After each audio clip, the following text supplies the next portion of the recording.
before. So we need to start having these conversations at an early age. Mental health education will help us normalize conversations surrounding mental health and destigmatize mental illness.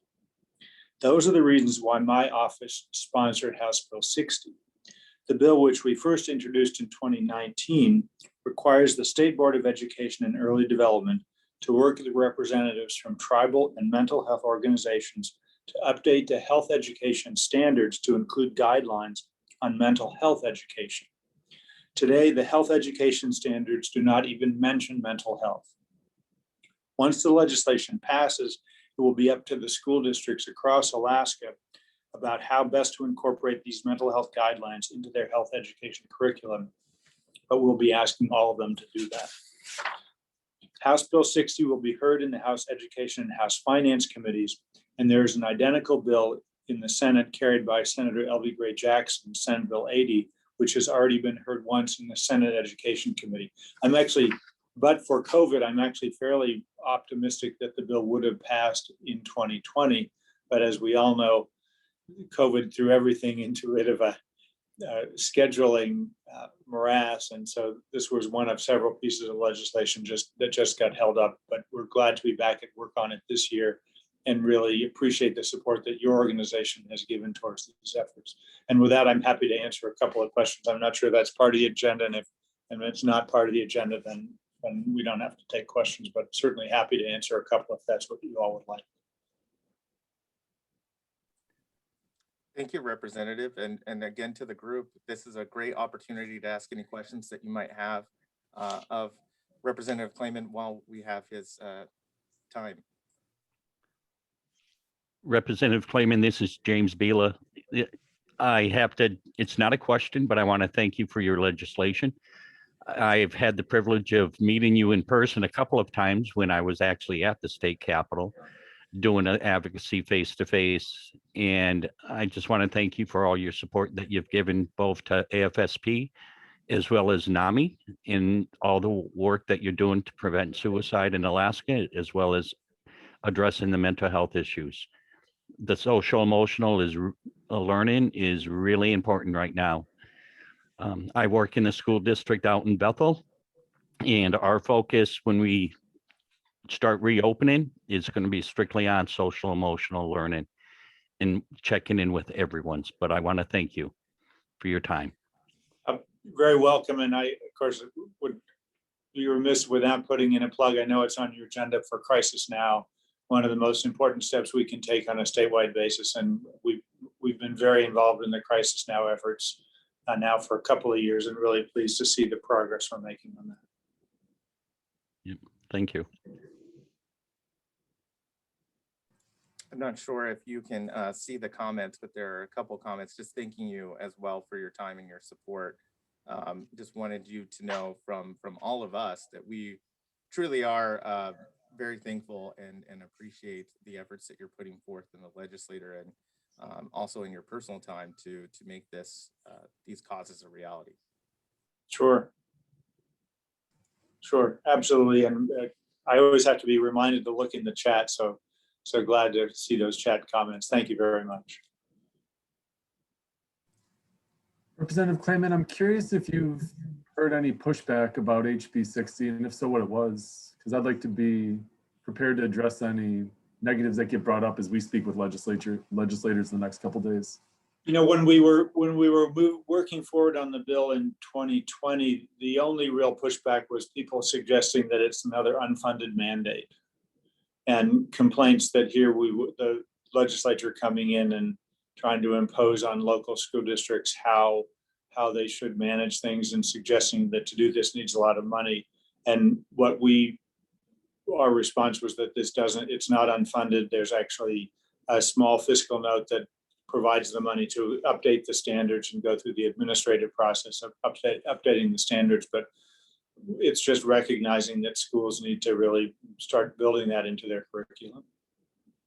And my understanding is that the curriculum that would be made would be optional for districts, right? So it's not really a mandate, or am I wrong about that?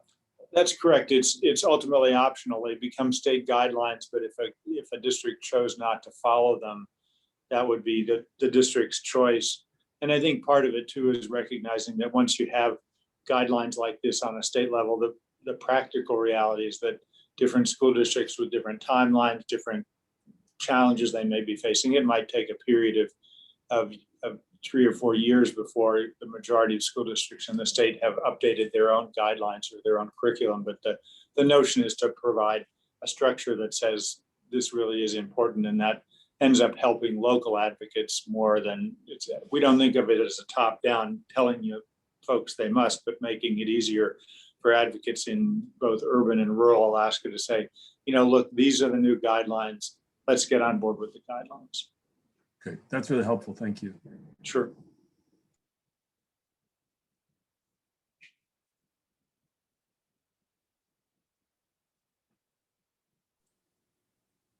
Any other questions or comments for Representative?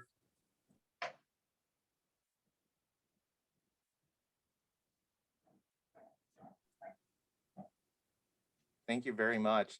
It's always important, I guess, to give that awkward pause for people to come off of mute if they have any comments. But again, we want to say thank you very much for your time and for your comments today.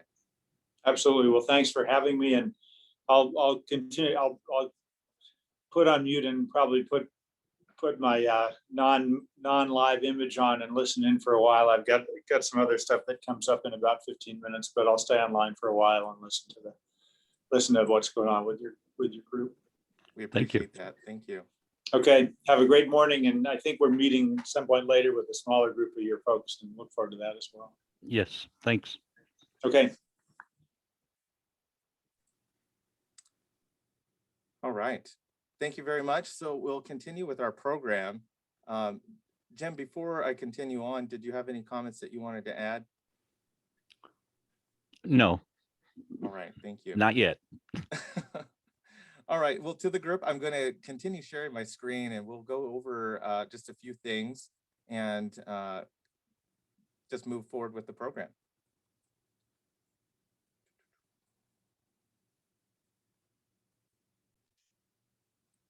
All right. So allow me to take another moment to introduce myself once more. My name is Dustin Morris. I am the statewide area director for the Alaska chapter of the American Foundation for Suicide Prevention. Over the next few slides, I'm going to share with you some facts and figures regarding suicide and suicide prevention. There we go. But before we do, it's really important to note how we speak about suicide is critical to our messaging and to preventing suicide.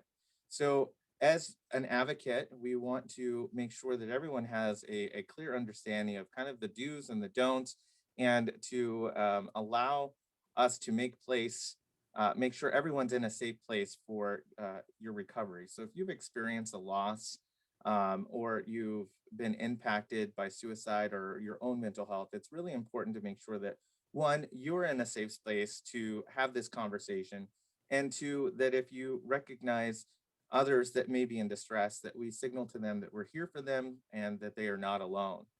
We want to really avoid sharing too many details about our personal experiences, especially when it relates to means, as that can be triggering and upsetting to those with lived experience or who are survivors of suicide loss. It's really important that we also educate and inspire hope. Hope is a part of our mission. We're in the business of saving lives and bringing hope to those affected by suicide. And when needed, we want to provide mental health resources and to practice what we preach. So take care of yourselves as much as you're taking care of each other.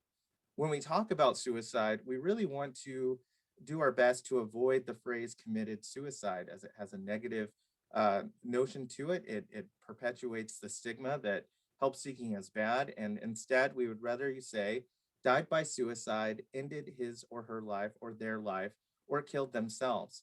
We use these more direct phrases to, again, avoid the stigma associated with the term committed. Suicide is a complex health issue, and because it's a health issue, we want to address it as such. We wouldn't say that somebody committed a heart attack or committed cancer, so therefore we also want to avoid using the phrase committed suicide. Additionally, we don't want to pass judgment on someone's attempt or their death. So we avoid using phrases like failed or successful attempt. If someone dies by suicide, that's not a success and certainly not something that we would celebrate. And if someone makes an attempt and they don't die, that's not a failure. So we want to, again, avoid those phrases and instead use the terms suicide attempt or death by suicide. Now, it's common that we will fall back to what's familiar and comfortable to us. So I'm not going to correct anyone if you slip and you say things that we've discussed that maybe you shouldn't, but just know that this is an opportunity to work towards changing your vocabulary and the way that you talk about suicide and suicide prevention. Suicide in the United States, the Center for Disease and Control and Prevention, the CDC, collects and shares data on a number of suicide deaths in the United States each year. It typically takes 2 years for this data to be published. So the most recent data available you'll see here is from 2019. Suicide remains the 10th leading cause of death in the United States. In 2019, we lost more than 45,000 Americans to suicide, making it the second leading cause of death for ages 10 to 34 and the fourth leading cause of death for ages 35 to 54. Over a third of those who died by suicide were over the age of 55. It's estimated that for each suicide death, there are 25 attempts, which works out to be more than 1 million attempts each day. When we look at the data from 2019, we can see that there's a story that's beginning to come forward, which is, again, that suicide is the second leading cause of death for young people ages 10 to 34. It's the fourth leading cause of death for Americans ages 35 to 44. And 36.6% of people died by suicide were 55 or older. 12 million Americans have had serious thoughts of suicide, and 379 million Americans attempted suicide. So 54% of Americans have been affected by suicide in some way. So again, more than half of the United States has been affected by this leading cause of death. Men die by suicide at 3.63 times more often than females, and females were 1.6 times more likely to attempt suicide. And when we look at suicide deaths, more than half of them occur using a firearm, and 50% of all suicides or 50% of all suicides were by a firearm. And then in 2019, suicide was 1.5 times higher for veterans than for non-veterans adults over the age of 18. Again, we're starting to see just how much of a crisis this is and how critical it is for us to address this at every level. 90% of those who died by suicide had a diagnosable mental health condition at the time of their death. So when we're talking about mental health and the mental health curriculum, we can see why that's so important. And among adults with diagnosed mental health conditions, only 43% did not receive mental health services in the past year. 73% of the United States did not have enough mental health providers to serve residents in 2020, according to the federal guidelines. So once more, when we look at the United States, this is a part of the AFSP National Fact Sheet that's available at afsp.org/statistics. You can see that at the bottom left-hand corner of this graph. What you're seeing is a comparison of the suicide rates across the country. You can see that Alaska is in the top third of the United States, top third of the suicide rates in the US. It's important to remember that even for states in the lower third of the suicide rates, there's still more work to be done. So Alaska is second in the nation for suicide rates. When we look at Alaska, we can break this down by age, and you can see, again, when we look at the importance of some of the bills and legislation that we're looking to see get passed this year, why that's so critical. For the young people ages 10 to 24, suicide is the leading cause of death. This is a very resilient group of individuals that tend to survive a lot of things. So for them to be in a situation where suicide is an option that they're considering, that's really troubling, and we want to address that as best we can. And we can see that suicide remains in the top 10 leading causes of death for virtually every age demographic up until the age of 65 and older. So our state is leading in an area that we wish not to lead in anymore. We also know that 82% of communities in Alaska did not have enough mental health providers to serve residents in 2020, according to the federal guidelines. And over 9 times as many people died by suicide in 2019 than in alcohol-related motor vehicle accidents. One of the reasons we bring this up is because we're so familiar with the common phrasing that friends don't let friends drink and drive. There's been a lot of effort to make sure that we're educated and well-versed on that topic. However, there doesn't seem to be a common phrase that says friends don't let friends kill themselves. So there's a lot of work to be done. The total deaths for suicide reflected a total of 5,857 years of potential life lost before the age of 65. And 63% of firearm deaths were suicide.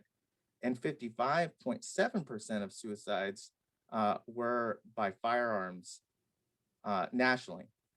And you can view and download the state fact sheet on afsp.org/statistics and share it within your communities as well. The 2021 infographic should be posted as soon as Monday of next week. So we'll have this available for everyone to share at their discretion as soon as next week. I'm happy to answer any questions you have about our statistics before we turn the time over to Jim Vila.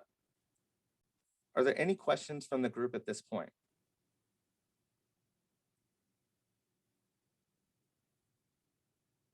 All right, so I'm going to continue to share my screen.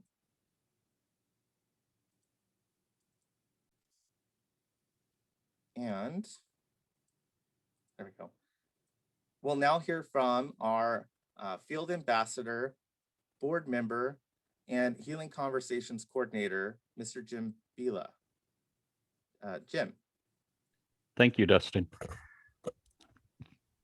So why advocacy? You can make a difference when you advocate for the issues that you care about, like suicide prevention. By advocating for the issues that you care about, like suicide prevention and mental health, you can make a big difference. AFSP provides advocates the opportunities to share your stories and make connections with the lawmakers at both the state and federal level. We also provide a platform, which is the AFSP Action Line Center, to email legislators directly. Advocates can also advocate in the future in person in events or locally and around the country and in Washington, D.C. in June. Slide. AFSP advocates make an impact.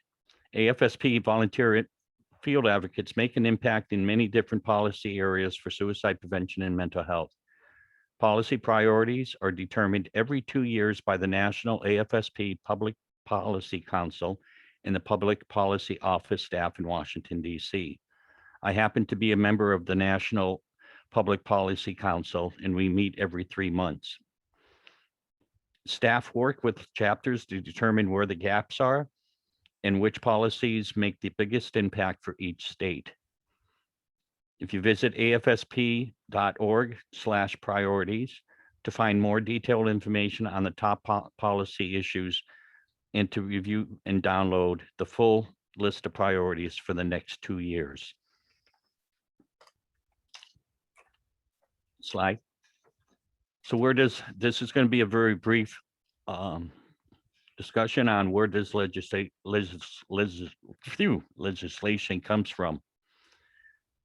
Legislators from their personal interest experience, the constituents, the legislators want to know what issues matter to you Organizations like AFSP, NAMI produce model policies for legislators to use as a template when writing. Slide. How a bill becomes law. Once a legislator has an idea for a bill, they draft up the language and introduce it. Once they introduce, the legislation is assigned to relevant committees within the House of Origin. This is either in the House or the Senate. For example, if you work with a senator to introduce a bill to have all teachers trained in suicide prevention, that House of Origin is in the Senate, and the bill will be sent to the Senate Education Committee. The committee then has the opportunity to review it, edit, and vote to approve the bill language before sending it to the floor for a full vote. If the bill is voted on favorably, it will go to the other house. So our teachers training bill, for example, if approved, the Senate Education Committee would go into a vote by the full Senate. And if the Senate votes favorably, and it would be moved to the House and go through the same committee review and the floor voting process. Only when a bill has been voted on favorably in both houses can it go to the governor for his signature. Once received by the, once received by the governor's office, the governor typically has a set number of days to act on the bill by signing it or by vetoing all or parts of the bill, sending it back to the House and to the Senate for additional edits or recommendations. In many states, the governor can choose not to sign or veto the bill and instead allow this bill to become law without his signature. Connecting with your lawmakers, the 3 key steps is introduce yourself, share your connection to the cause, tell your story, offer to be a resource for them, and you follow through with your promises. If you don't know the answer to the question that they ask, it's okay. You can utilize your AFSP chapter, the Public Policy Office, as a resource. During your meetings today with the legislators, if you do not have an answer, you can easily text myself or Dustin, or wait until at 5 o'clock when we do a debrief and we can go over any questions and we can get in touch with those legislators. Once again, it's okay if you don't know the answer. Becoming a resource. There are lots of ways to build a relationship and stay connected with your lawmakers throughout the whole year. You can email them, call them through AFSP Action Center. You can tag them in social posts, meet with them or their staff virtually over the phone or by video, sign up for their newsletters so you know when they are hosting town hall events in your area. Many town halls and legislative meetings are now being virtual and offer increased opportunities for advocates to become engaged in the process. Once again, send emails, engage in social media, make your connections. The Alaska Legislative Search and Track of Legislation, you can go to akleg.gov. You can put in your House bill or Senate bill, and you can see the process. It will identify the sponsors of the suicide prevention mental health legislation, identify your legislators, and find contact info for the state capitol and the offices. Next. AFSP actually offers a lot of resources. They offer webinars where you can visit afsp.org/advocacy resources.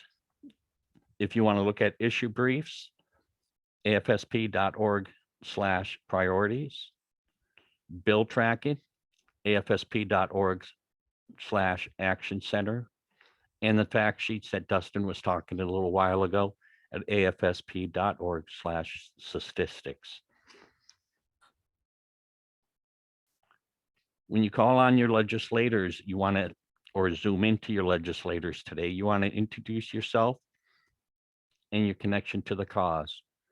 Utilize the issue briefs that we sent to you, which is the talking points.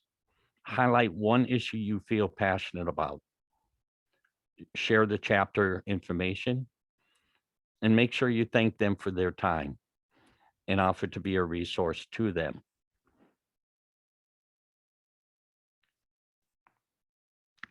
The talking points. Next.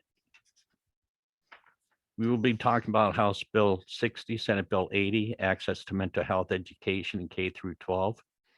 It is intent of the legislator that the Board of Education and Early Development develop guidelines for instruction in mental health in consultation with the representatives of mental health organizations and regional tribal health organizations. This is one of the talking points that we will be asking for. Next. House Bill 25, the social emotional learning in public schools. This is an act relating to the duties of the State Board of Education and Early Development. It's related to statewide standards for instruction in social emotional learning and providing for effective date. Next. The House Bill Act is relating to a professional and occupational licenses, and it's related to protection of children and vulnerable adults. We know this as the banning of the conversion therapy. We're going to ask for support, like Representative Clayman had mentioned, for the Crisis Now in the 988 emergency line implementation. I just want to point out something on the Crisis for Now and why it, along with the 988 number that's be coming up in next year.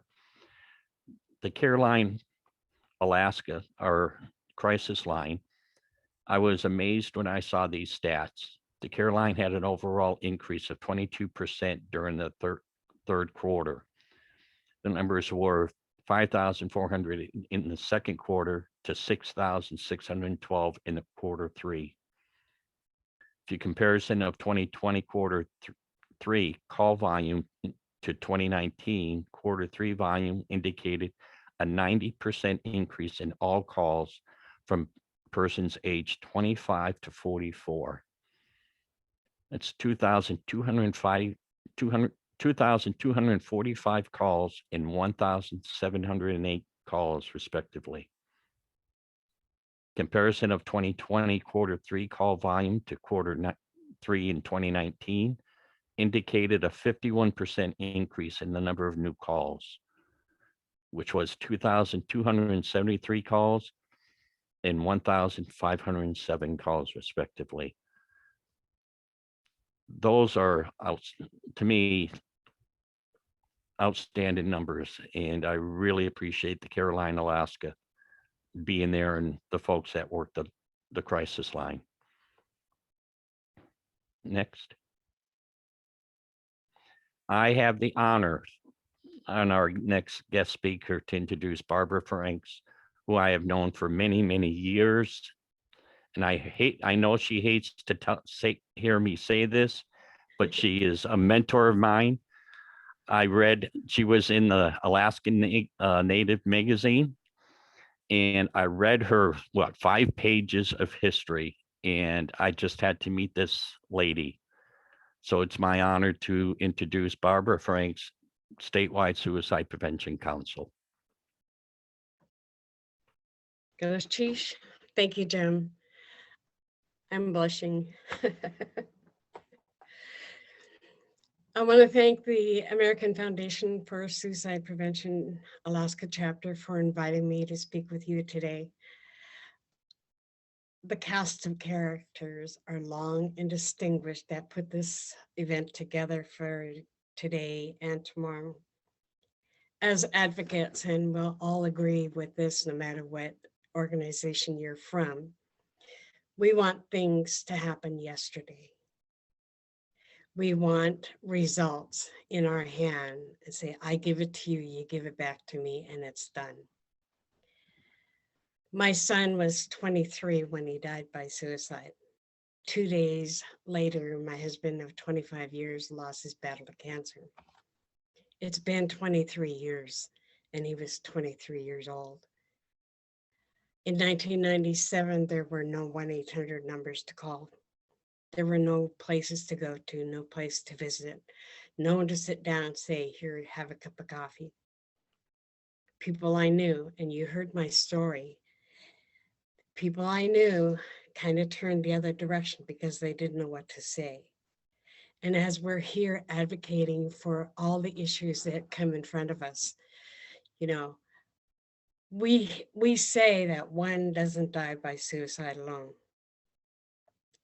So when we're bringing all these other issues to our legislators and everything, that's a piece of the puzzle that's going to help us help them.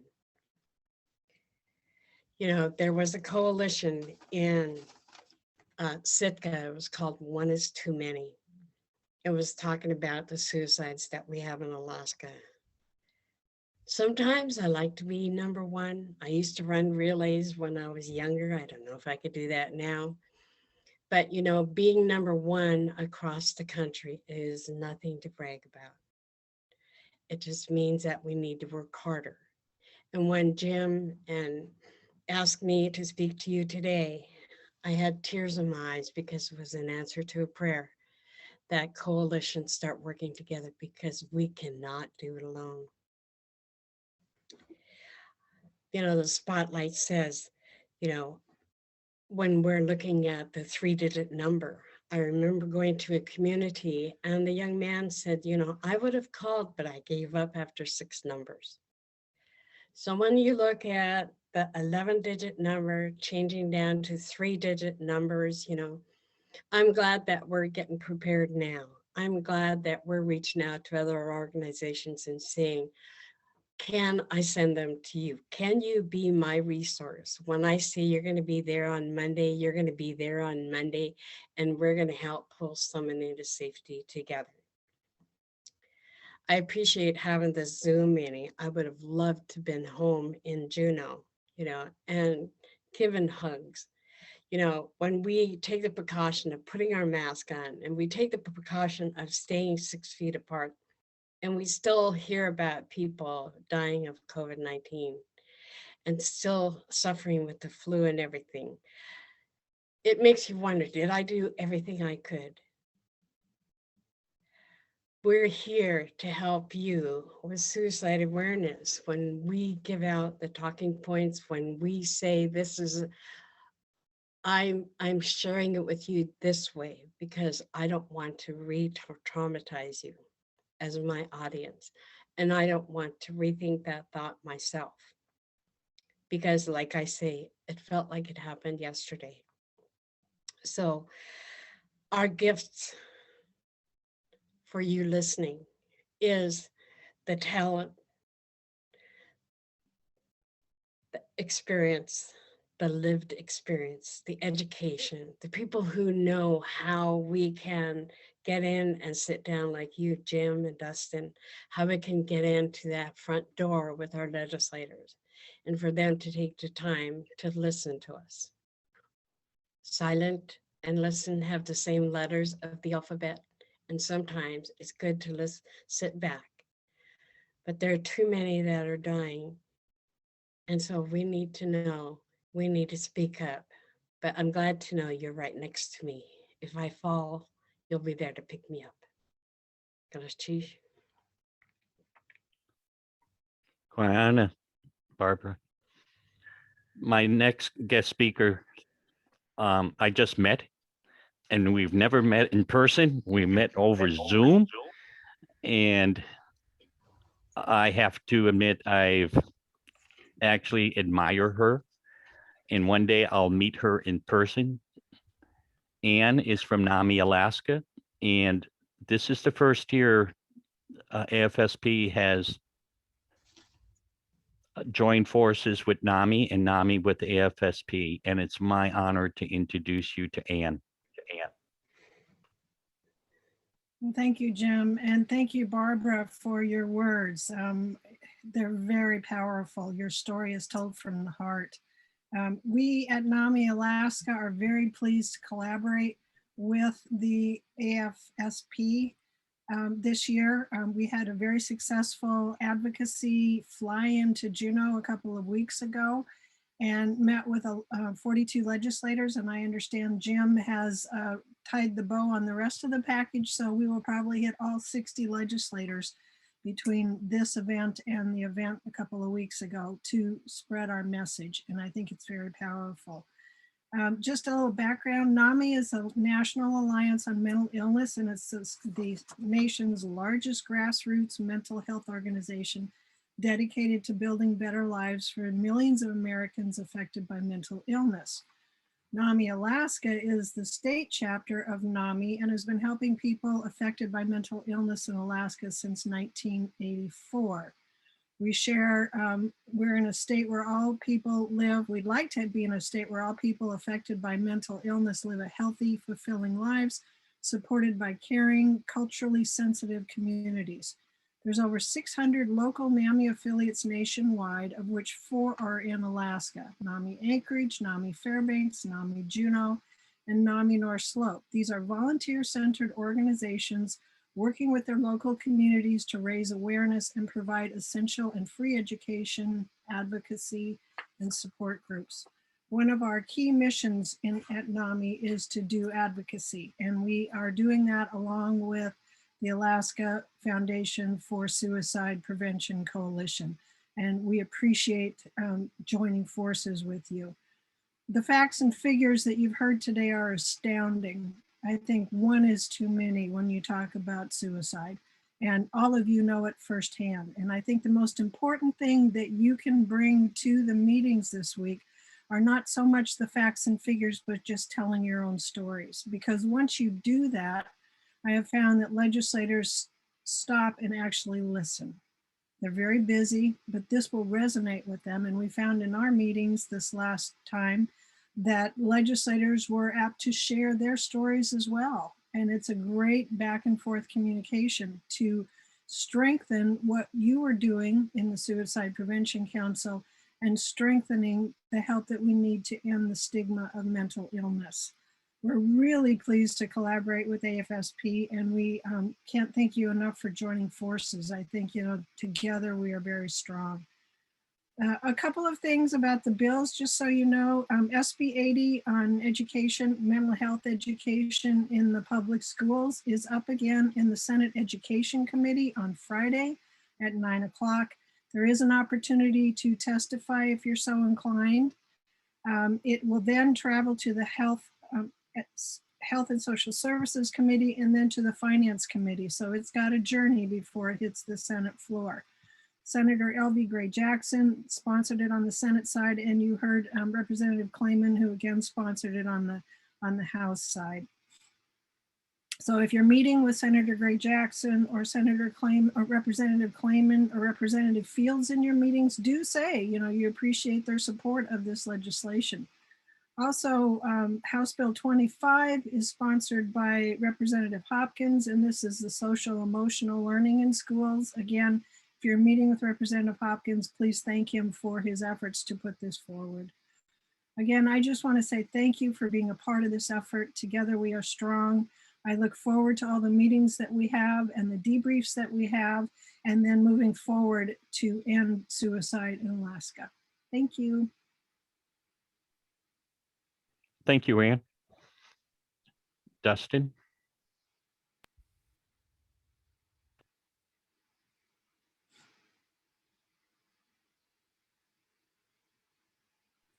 Sorry, there's always the unmute button that we have to address. Thank you, everyone, especially Ann and Barbara for your comments today. And Jim, of course, thanks for extending the invitation to them to join us and to allow us to hear from such important leaders in our community. Now we're going to talk for a moment about our action alerts. There we go. Every advocate has received an email from AFSP Public Policy Office prompting you to visit AFSP Action Center to email your legislators in support of the public policies discussed today. For those looking to take additional actions, we can work with you to schedule a phone meeting with the legislative office. You may share a personal vignette that we will view shortly. And at any time, you can promote suicide prevention and positive mental health on social media, tagging your legislator and AFSP Alaska. The Public Policy Office has set up an action alert on AFSP Action Center that is directly related to today's event. Advocates are directed to the AFSP Action Center at the link you will see here.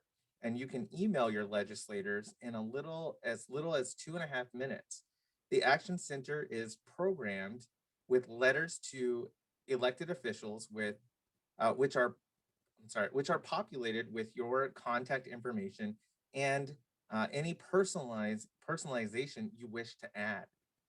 Don't forget, you can also share the general link to AFSP Action Center that you see on your screen at afsp.org/action center on your social media outlets and encourage your friends, family, and community to take action today as well. After meeting with the legislative office, it's important to follow up and offer yourself and the chapter as a future resource. You should send a personalized thank you note and a copy of your vignette. If it was not shared prior to the meeting, the vignette provides a legislator and their staff with a name, a face, a story, and ultimately a reason to vote in support of suicide prevention and mental health. For those who indicated or on their registration that you were interested in scheduling a phone meeting with the legislator, or Zoom in this case, we have a few final reminders. You should have received an email from the chapter, or really from me, that includes the name and contact information of the legislative office you were assigned to meet. So on the calendar invites that you received throughout the week, and in some cases, again this morning, there will be email contact information for both the legislators and their aides, as well as your peers who will be joining you in those meetings. Contact information for Jim and myself are also included on those emails, which is why you got bombarded again this morning, because the information had fallen off the original invites. A sample meeting request email that you can use. So we've already kind of gone over all of that, and all of this is already in motion. But at any point you run into technical difficulties with your meetings today, please contact Jim or myself. Jim's email information is on your screen right now. It's jim_bila.afspak@yahoo.com. His cell number is also listed there, 907-545-4675. And we will be available to you throughout today and the coming days.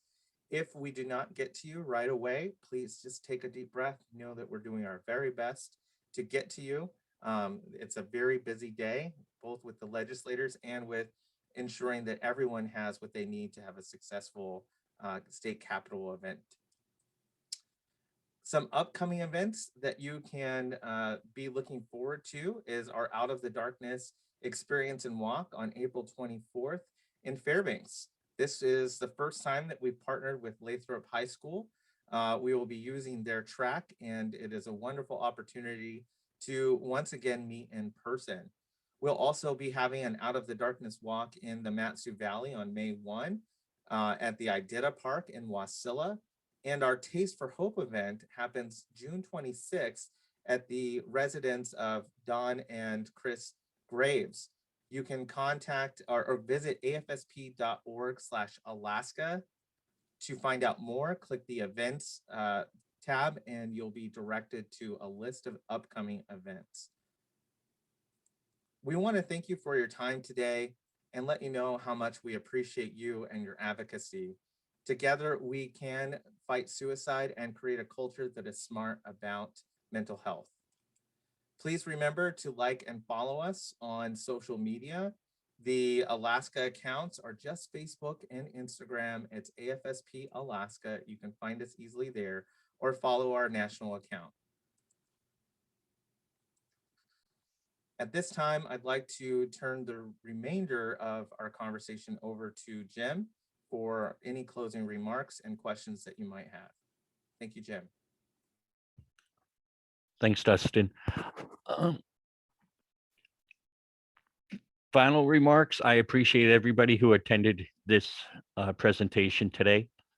I am honored to be working with some great folks on this Zoom conference. We did have a few changes already for our legislative meetings, and Dustin has updated all the sheets. We've had one cancel and postpone till tomorrow. So I'm keeping it update, and if I get any more updates, I will send out emails to folks to whether it's not, if it's canceled or postponed. I also checked in with, called up all the legislators that have the morning meetings, afternoon meetings, and double checked to make sure they all had the links ready. So that has been confirmed. So in another hour, we'll start making the Zoom links and the Zoom calls, and I appreciate everybody's help on this. Brianna, Chuck, no. Oh, thank you, Jim. There's one comment in the chat box about the leads on the calls. The lead on the, hopefully the leads, frankly, I'm going to put this nicely. Some of the advocates that signed up are backing out or have not attended or communicated to me back if they're confirmed with their appointments. I had one lady who said, well, if I get to it, I'll get to it. So I kind of had a plan B in case that happened and identify some folks that would be the lead. So I am sure that at least one of us will be on those meetings. That is the reason for the lead. If you're a lead and there's 3 other people in your meetings, that's great. If you're the lead and the only one there, I'm sorry, but I tried and I really did put 2 to 3, 4 people in each meeting. Sadly, we originally had something like 32 people registered for this event. And if you saw last night, 20 people showed up. I don't know what's going on. So that's the reason why I have a lead, Aaron. So if you're the lead and you're the only one there, I'm sorry. I did book people into those appointments. And I know I got in touch with Don Graves this morning to double check and make sure appointments were secure because our lead person failed to respond. So the, I hope I answered that question, Aaron. So if you're, Aaron, you're the lead on quite a few of them.